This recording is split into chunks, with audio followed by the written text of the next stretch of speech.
Pemko Luxmawe mengeluarkan surat edaran bagi calon pengantin yang hendak melangsungkan pernikahan di daerah itu harus bebas dari COVID-19.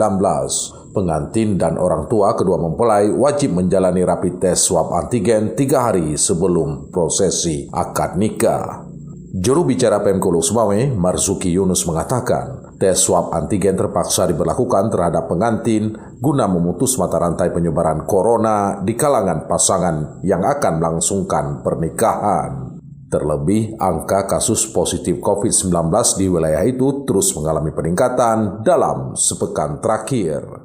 Jadi sebelum dilakukan acara pesta, di 3 hari sebelumnya kan kedua orang tua mempelai itu kan dilakukan rapid antigen itu. Kalau memang hasilnya positif, itu mungkin akan dilaksanakan penundaan kegiatan tersebut.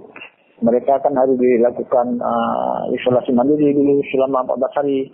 Jubir Pemko Luxmawe, Marzuki Yunus melanjutkan, selain itu surat edaran Wali Kota Luxmawe ini juga mengatur jumlah para tamu dibatasi hanya sekitar 200 orang. Prosesi acara pernikahan tersebut harus mendapat rekomendasi terlebih dahulu dari tim Satgas COVID-19 di tingkat kecamatan.